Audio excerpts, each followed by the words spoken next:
Hi everybody, I hope you're having a great day in Central Florida here. It is a balmy 77 degrees, nice and breezy. I don't think it could get any better than this.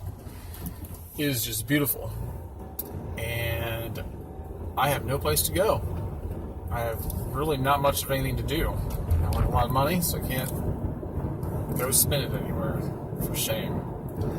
Anyway, I have a question for you, which is, have you ever met anybody famous? What is your brush with celebrity? It seems like everybody's had a whole lot more encounters than I have, but I'm not without my own story. I have had one encounter with a celebrity of high caliber. That's what I want to talk to you about today. This is about how I met Buzz Aldrin. Now, if you don't know who Buzz Aldrin is, then you probably need to open a history book or Google his name. He's still alive. He's still very active on social media. In fact, he's been on Dancing with the Stars. And he still loves what he does. He was the second man to walk on the moon.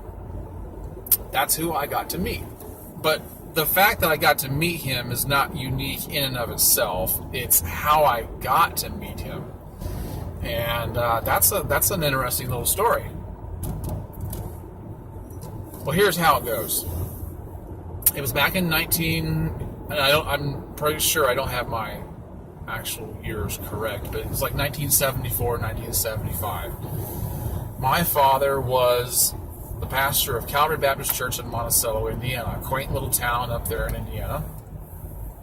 And you should go visit it. It's pretty nice.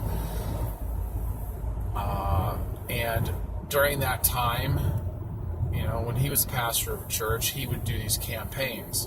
When I say a campaign in church, what I mean is it's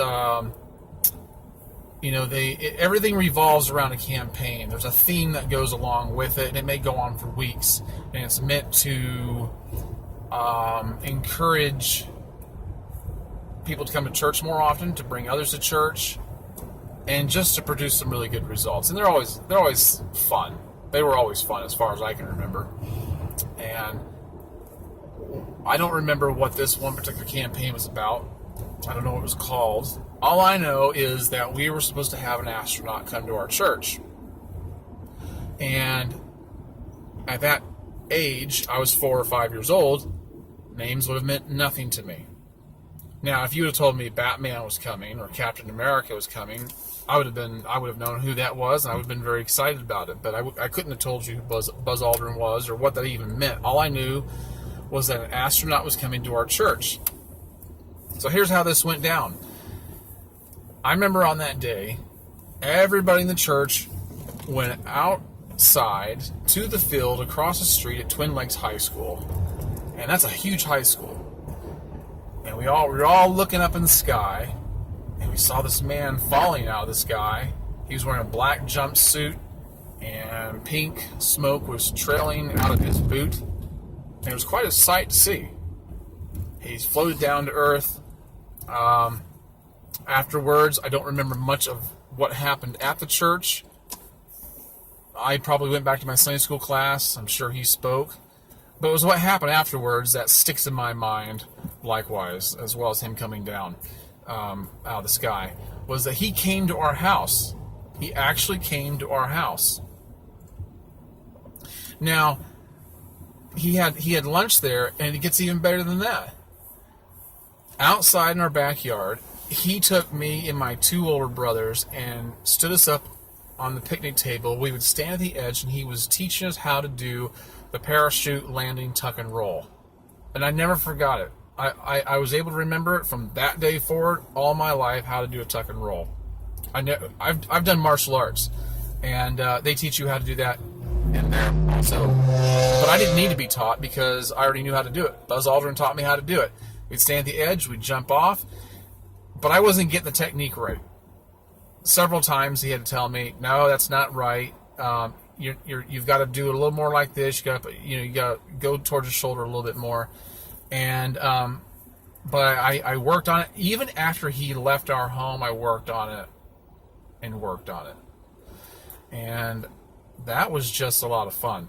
Now, like I said, I didn't know who he was until just several years ago. On Facebook, my oldest brother he had done one of these, things that you fill out where you tell people about yourself, and one of the questions was, have you ever met a celebrity? And he named a handful of them, a lot more than I've ever known, and one of them was Buzz Aldrin. I started putting two and two together, and I said to myself, that has to be him. So I emailed my mother. I said, Mom, was that Buzz Aldrin that came to our house? And she said, sure enough, it was. It was definitely him. And your memory serves you correct. And I used to tell the story to kids growing up. Other friends of mine, I'd say, yeah, an astronaut came to my house when I was a kid. He came to our church. Oh, that was really cool. But there's really nothing, it wasn't that exciting for a lot of kids because astronauts show up at schools, at least here in Florida. It's not uncommon. But so it wasn't that big of a deal to most kids I told. But now that I know, I can say it was Buzz Aldrin. This was in the nascent stages of the space program. It wasn't just about a few years after they had gone to the moon. He came to my house. Buzz Aldrin came to my... I am so stoked about that now because I can understand the gravity of it. And I really appreciate it because, we had done something nobody else had done before. America had. We beat the Russians to the moon, and that guy is in my backyard teaching me how to tuck and roll. Man, that's a great story. I don't know. May not be a big deal to anybody else, but it's a big deal to me. I love it, and I'm not ashamed of it. That's just one. I don't have a whole lot of things I can tell about in my life that occurred that way, but I have that, and I'm proud of it. I like it. I don't know how my dad pulled that off. How in the world did he get Buzz Aldrin to come to our house? I looked up things online and realized that he must have been, going to different places and doing speaking engagements. But how my dad landed that, I don't know. But I'm proud of it, and I'm honored that I got a chance to meet him. He must have been a little bit younger than I am now. I'm going to be 47 next month. He was younger than me. He's in his 80s now, but that's my story. That's how I met Buzz Aldrin. Well, what's yours? I'm sure you've got one. And I love to hear about stuff like that. Make a video. I'll watch it. Or comment down below. Like my video. Subscribe if you would. I'd appreciate it. And I'll see you next time. I'm out.